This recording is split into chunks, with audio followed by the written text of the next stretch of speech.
All right, well, an absolutely terrific property there in Myrtle Bank. Good luck to Peter and Alanda with the sale of that. I'm sure it won't last terribly long.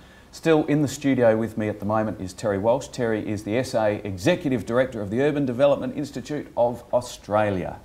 Another mouthful, Terry. Long term. UDIA, it's often referred to as. Absolutely. Hey, now we've had a question come in from Will Cotter. He asks, as a young person ready to purchase his first home and looking at over $15,000 in stamp duty equivalent to my deposit, if I move to Queensland or WA, where first homeowners pay zero in stamp duty, what incentive do I have to stay in Adelaide? Am I better off moving into state where there is more work and my house deposit is effectively doubled?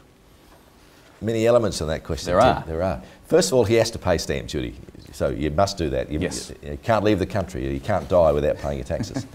So stamp duty is a tax. In terms of leaving, well, there's a whole lot of things to consider there.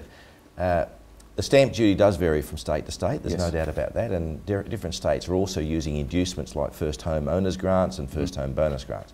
So he needs to look at each of those grants which can offset some of that stamp duty.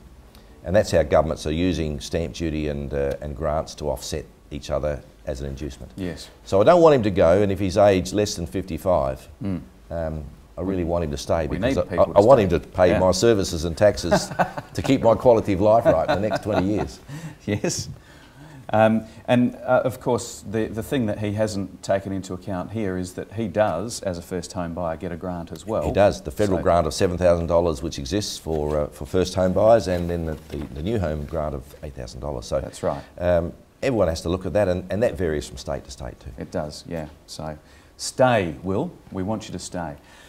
Just moving on without a discussion a little earlier, I wanted to just ask you your thoughts on land tax. Clearly there's lots of discussion, as there is about stamp duty, but land tax is a tax. How are you feeling about that at the moment? Well, land tax is a tax which is an insidious tax. It actually permeates everything we buy and everything we do. Just in short, Tim, land tax is applied by Revenue SA, in other words the government. Yes. And it applies to any land which is not your principal property of residence. And it is applied on the 30th of June, midnight on the 30th of June. Yep. So if I have an investment property which is rented, I have to pay land tax on that. If I'm a developer with many lots, hundreds of lots perhaps, ready to go, which might be all subdivided, just ready for buyers to buy, I'm subject to land tax with that on the 30th of June. And hence, a lot of developers try and keep their stock pretty low come June 30, and then they ramp it up pretty quickly at the start of the next financial year. And of course, this means that many councils are feverishly working early in the financial year and going on holiday late in the end of the financial year. So land tax adds impost to everything we buy, whether it's renting a shed, the land upon which I'm renting, or the land upon which my shed is being rented, incurs land tax. If I have two properties which I intend to use for an income stream in my later years perhaps, then that's subject to land tax, which means I actually have to charge higher rental to cover my land tax. Yeah. You can't allocate it specifically, but clearly it adds to the cost. It's the knock-on effect, isn't it? And it's the cost of everything. It's the cost of buying a biro. It's the cost of having a haircut. It's everything, because where those enterprises exist, it's on land that's paying land tax because it's not the principal place of dwelling. So land tax is something that is very insidious, and we think again it's a tax on an area of our whole being, our whole enterprising communities, which creates wealth. Yes. It's like dragging a bag of sand. It's a great barrier. We would like the government to look at that in a creative way, because to not look at it creatively is to again just keep this bag of sand being carried for everybody. And in a state like South Australia, where we need inducements for people to come and to stay, this is one of the levers that state government has. And I think it's a really important point, because your mention of people coming and staying, it worries me that some of our larger developers might be considering exiting on the back of all of this as well. It is. I mean, every state has some taxes. We need to highlight that. But our state needs an affordability factor to attract and retain people. And our developers are looking at the cost of bringing land to market, and that cost shifting of infrastructure, which also includes the land taxes, of course, which are there, is really adding to a block of land and house package that's getting up pretty high. Yeah, actually, why don't you just quote, you mentioned to me before, you know, the 20-year ago comparison with infrastructure. Yes. Well, let's say 20, 25 years ago, Tim, a block of land which might have sold for, say, let's say $15,000, it was probably able to be brought to market with all its infrastructure at about $1,000. Right.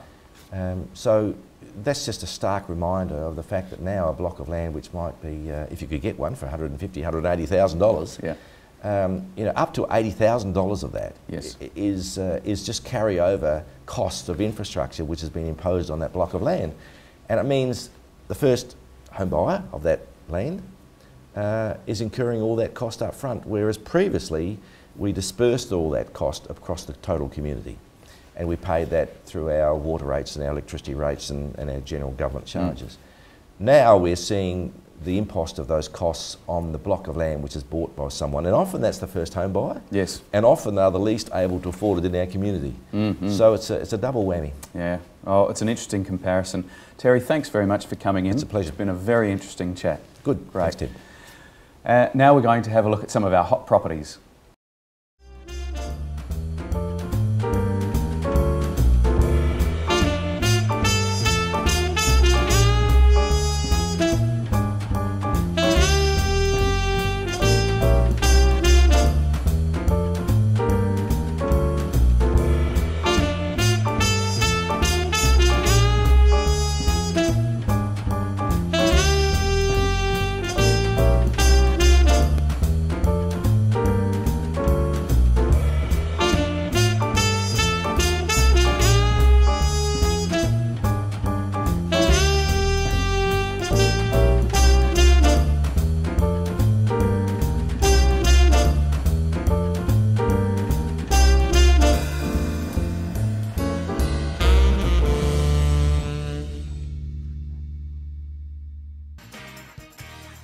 Well, that's it for today's show.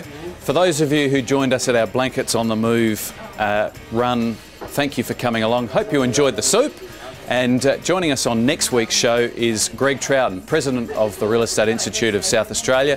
And of course, we'll be looking at some more great properties.